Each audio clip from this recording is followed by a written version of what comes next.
So hello everyone and welcome to another Q&A sesh. Today we're going to talk about a whole bunch of questions that hopefully this time are going to go a bit faster than usual. I know I spent somewhere around like 30 minutes maybe on these videos, but maybe this time we can get through them a bit faster because I don't really want these to be this long.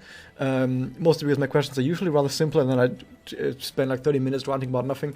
But let's just go and head right in there. We have Alonso who's asking why they're doing swimsuits in March. I don't know. It's possible they have something planned for March, for the other half of March, for April, for all of these points leading up to the summer season, that maybe they just thought now was the best time for it. Maybe they just felt like it. I don't know. It's hard to say why.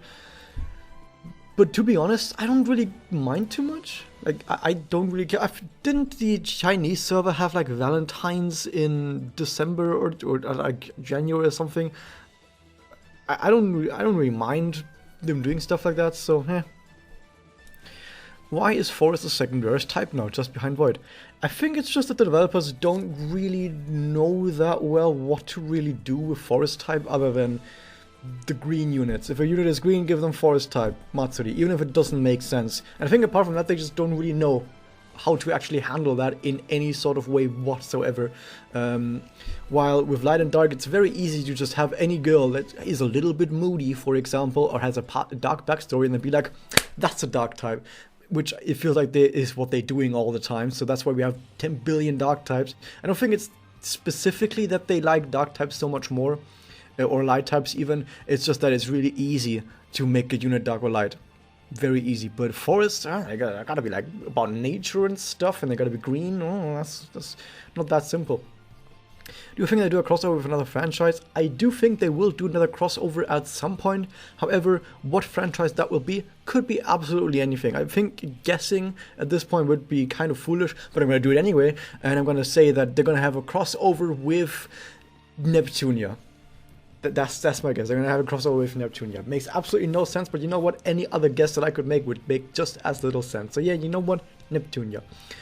Special shoutouts also if they ever make a Higurashi crossover, that would be great. What do you treasure the most in a friend? If they get stuff going.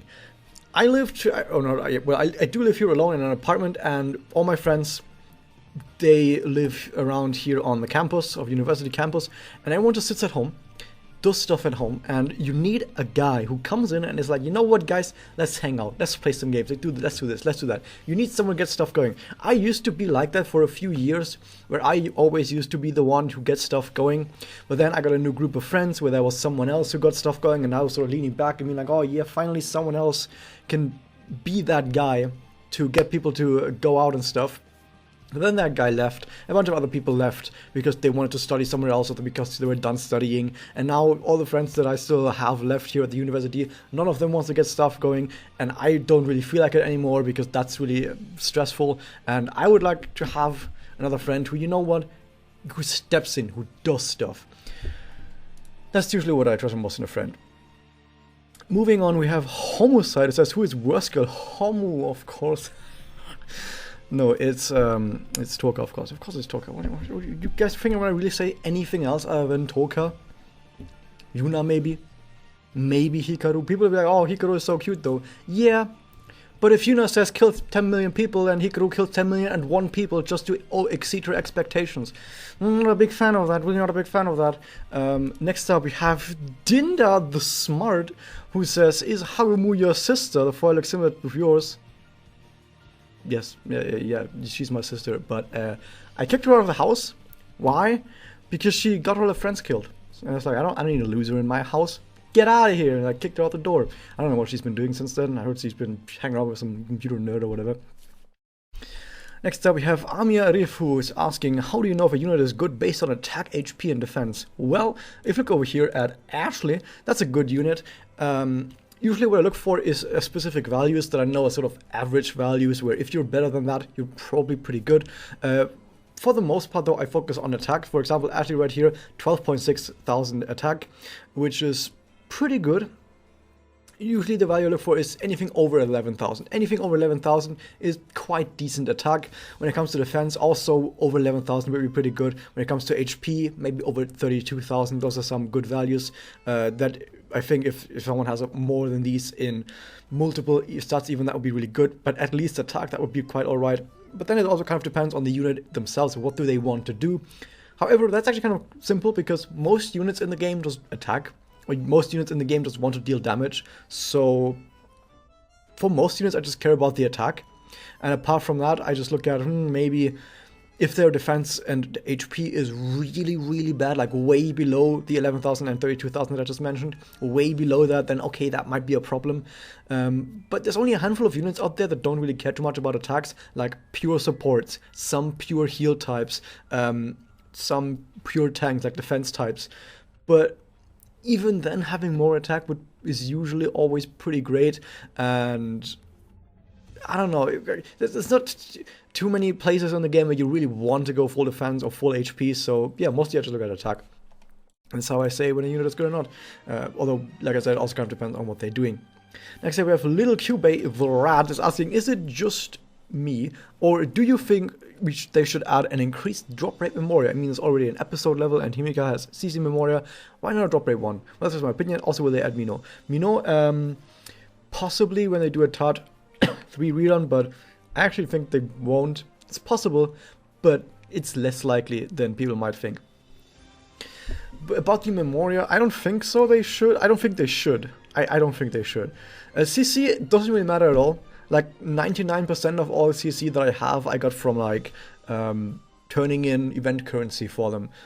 You don't really get that much CC from quests, so increasing it doesn't really do much. So CC Memoria exists because it's kind of useless. It's really bad. Episode level, also, it's really fast and really easy to get a girl to episode level 5, even before they added episode Memoria, and even before they added this new item that gives you episode XP that you can get for premium currency. Why would you do that? Even before then, it took maybe like 1.5 to 2 hours to get a new girl to episode level 5. So taking that time down a little bit, from maybe 2 hours to 1 hour 50 minutes or 1 hour 40 minutes, yeah, sure, doesn't really do much. It doesn't really matter that much if you are a few minutes faster than that, right? Doesn't really do much. However, drop rate might actually be kind of weird because, for example, the question is, does it increase event drop? Maybe they can't even program it that way. Maybe there are some really important new materials they might release. Maybe they don't want them to drop too fast. There might be a bunch of stuff in there that the developers might not really want to drop more often. Maybe developers don't want to drop the awakening materials more often. For example, like the books, the orbs, rainbow orbs. Maybe they don't want rainbow orbs to drop more often. But also, I have to say, as a sort of counterexample to myself, if you've been playing the game for a while, you don't really need that many more materials. If, for example, I was playing the game and on my account, the drop rate for all items was like tripled, it would do absolutely nothing for me because I don't need any item. I literally have no use for any item in the game other than, of course, the premium currency, the Magia Stones, right? So for me, it wouldn't actually do nothing. It's just a Memoria. It would exist. I wouldn't even use it. Like, legit, if there was a Memoria that gave you 3 times the drop rate, I wouldn't use it. I have no use for it. So you could kind of view it with both angles, but I don't think they would do it just because of programming stuff might not work out quite that way. Next up from Aladdin himself, who says, do you think I should have used Genie to end all suffering of Minecraft instead of Monaco wishing to? Aladdin, I think you've got other problems to worry about. I just heard that Abu over there in another alleyway just shot a guy down. Why are you not calming down your monkey? Get your monkey on a leash and get him out of there, dude. So maybe you should worry about that instead. But no, Monaco is fine. Monaco, she's fine. She got saved by her girlfriend. That's fine. Next up we have Makre, who is asking, we have a ton of dual units. Who do you think will be the first triple unit? The Kako Harem. And yeah, that's about it. Of course, it could be basically anything else as well. Like, there's a bunch of shields in the game. But I would like, personally, I would like the Kako Harem to be the first triple unit. Little Cube also says, hey, want a more modern Monaco dual unit? That might happen. Sure, that might happen at some point. Personally, I think we've got enough PMHQ in the game. Snapple is asking, how do you find out about Mario Record when you start playing it? I've started playing right after release in like late August, maybe early September, like a few days after release, 2017. I found out about it by a friend of mine who also played a lot of mobile games, telling me like, hey, I know you like Madoka, here's a Madoka mobile game.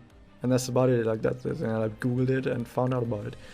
It's kind of boring, but you know, most stories are kind of boring. Next up, the amazing Alicia Escoto Asensio. It says, have you ever read the Harry Potter books or watched the films? Do you like it? Was loving videos. Thank you very much. I have read the third book and I've watched every movie. I liked them, but at the same time, I'm not really that much of a fan of it. Like, yeah, I like them. They're fine, but not really that deep into it, to be honest.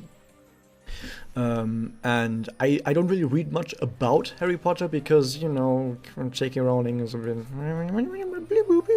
So, yeah, I try not to associate with that. And you also say that you love Cedric Diggory. That's good. And he's kind of your husband. Congratulations. It's always nice when you have, even if it's a fictional character, something that you're kind of passionate about. I'm very passionate about a lot of things, but Harry Potter's not one of them. Moving on, we have Vermilion, who says, if Tamura was a Magnetic unit, what discs could she have and what skills in the Spirit Housing would you want in there? If she was a Magnetic unit, I would love her to have at least 3 Excel discs. And here's what I would do, okay? Because what I want to do is I want her to use her Magia often, and her Magia is supposed to be the following, right? Now the effects are also going to be the same, but I want there to be 10 different versions of it, 10 different like animations. I want there to be 10 different animations. Each animation is a different Homura who comes in. You could have one where it's like Practical Jokes Homu comes in. You could have where it's Bar Homu comes in. You could have where it's a whole swarm of different Homus that all drink beer and then barf and stuff like that. Like, you could have so much cool stuff if you were willing to put in the effort, and that's what I would want from that unit. Skills and Spirit Enhancement, I don't really care at all about the gameplay wise. I just want it to look nice, because gameplay is always a thing that's like, hey, you know what, if a unit is fun, I'm going to use them even if they have weird Spirit Enhancement. But just give them a Spirit Enhancement where they have a 100% chance to apply every status element. I think that would be fine. I think I would like that. I mean, the Spirit Enhancement, that would be great. My favorite snack from Snooze. My favorite snack is Oreos. Next up, Darkana is asking, do you think Shizuku might get more story relevance? Spoiler alert, given that Ryo died and Ikumi has a Kimoti Stone. Yeah, probably. Probably she will do something, although I don't think she'll be that relevant in main story, because she already got side story content even after Ryo died, where she got told that, hey, Ryo died, and she doppeled on the spot. That did happen. I think it happened in her Valentine's outfit story, not 100% certain, but I think that happened there, where she got some adjusters, like I think the Puella Care adjusters looked after her and be like, oh, we're gonna have worry that she's not doppling too much. I think that's what happened there. I think she hung out with Yosuru? Not quite sure. Yeah, so I think Shizuku might be still hanging around a lot more in side stories. I don't know if he's going to do much in main story. I think the writers might actually be aware that Shizuku is too powerful for main story. Mostly because her ability is just way too fucking powerful. She could teleport everyone to Futatsuki City at any point instantly and back. She could teleport anyone anywhere instantly. So having that sort of power in main story right now would be kind of a problem. Especially because there was a whole main story chapter, it was chapter 3, dedicated just to going to Futatsuki City and then escaping from there. If Shizuku was there, she could have just teleported everyone there where they were holding Iroha, or holding Ui, get her out, and then run away again and instantly teleport back. That entire chapter, literally the entire chapter, could have been over in just a few lines if Shizuku just teleported all of them to where Ui was. Where Ui was held, because they had the information where Ui was being held, or they had, I think they had at least. They had the last known location, yeah, and there they found Sakyo, gave them more information. So yeah, they could have just teleported there, gotten the information, gotten Ui, without having Iroha almost die, and then teleported back out. So Shizuku is way too powerful for main story. She solves all of these problems way too easily, so I understand that they don't really put her in main story. I can understand that. Next up we have Iris Thorn, who is asking a few questions. If you are dead now, cough cough spoiler, who else do you think might die? I think Sakuya has a really big chance of dying because Sakuya has by far the most amount of death flags that I've ever seen on a character. Next up, where do you think the story will go after Arc 2? We haven't even started Arc 2 yet. Arc 2 apparently is gonna have like 14 or 16 chapters. They're gonna have like more than 10 chapters apparently, Arc 2. We have absolutely no idea whatsoever, so saying anything after that, I could say they go hunting for crocodiles in Florida, and it would be just as valid as anything else I could say. I could say they go to the moon and walk towards the end or whatever, and play a banging soundtrack over it. I don't know. They could do whatever they want, and we have absolutely no idea because Arc 2 barely started. We haven't even gotten to the main topic of Arc 2, which is the 100 Evils. They haven't even appeared. They haven't even been hinted at. We still have absolutely no idea what 100 Evils even is. So maybe at the end of Arc 2, they become real. And the game becomes an ARG. I don't know. Do you think there will be an event or another story in-game that explains what happened to the Mikakihara girls, and maybe including the girls from Origamarika? Possible. I think it's possible that the developers might want to do that to get PMHQ back in there. I hope they don't. I think it's good that PMHQ for this time, for at least it seems like it, are not part of main story at all. But the developers probably are going to jam them back into main story because of course they're going to. But yeah, I would like them not to do that. Just because it's not their story. It's not their story. They only existed in Arc 1 for fan service, for the writers to be like, hey, look guys, it's BMHQ, you guys like them, right? You guys like Homicide, you guys like Yoko, you guys like these guys. But they don't really have any beef whatsoever. Mami only had a beef because she got mind controlled into having a beef. Yeah, whatever, dude. Lastly, do you think another girl without one type of disc will be released again? Like, actually has no charge. Feel like a unit like would be cursed. Will be a charge gorilla with no Excel, which pains me to think about. You might ask more questions again, but for now, I hope you have a wonderful day. Thank you very much. It's 4 a.m. almost. I will have a good rest of my day. I really enjoy your Minecraft content. Thank you very much. Another unit with just one type of disc, or just two types of discs, or without one type of disc rather. I would love to see a 4XL character. Maybe like a charge disc in there. That would be great. I would love to have that. And I think they will do stuff like this at some point. The question is just when. Could be this year, could be in 2 years. We don't know. And yes, I do think the game will go on for at least 2 more years. Simply because I think they will push it until Arc 2 is done. And at the current rate we're going, Arc 2 is going to go for at least 4 more years. Maybe even 5. So that's at least my my idea for how long this game might go unless something really terrible happens. Which, you know, good on. And the last question from Uni Dragoncorn 7, favorite spin-off that isn't Mario Record. I wonder if you asked like that because you thought I was gonna say Mario Record, because I would never say Mario Record. Mario Record is... I really don't like Mario Record as a Mario Kart spin-off at all. Like, it's pretty far down the list. Why? Because when I look at a Mario Kart spin-off, I want to have some good writing, or I want to be entertained. Mario Record for me, not really either of those things. But I like it as a mobile game. Like, as a mobile game, it's pretty high up there, I think. It's a pretty good mobile game. I really like it in that. And of course, the main reason why I'm still around is you guys, the community, of course. I gotta stick around for you guys. But yeah, favorite spin-off is Mario Record. Tamura. It's gotta be Tamura. It's way too entertaining for any other spin-off to take the cake. I have a soft spot for Kazumi as well. I know Kazumi is all over the place. It's kind of weird. But at least it tries to do something cool with the Mario Kart universe, which I feel like not really any other spin-off tries to do. And there are some spin-offs that try to do something different, like Mami's Everyday Life, but they're stupid, and I don't care about them, and they should go away. But Kazumi tries some cool stuff, and I like it. It might fall on its face a bunch of times because the writing has some problems, but yeah, it tries, and I appreciate that. But yeah, that was a bit faster than usual, like I said, because I wanted to make sure I don't ramble for way too long. But yeah, that's what I hope you guys enjoyed this. Hit that subscribe button, ring the bell, and I'll see you guys next time.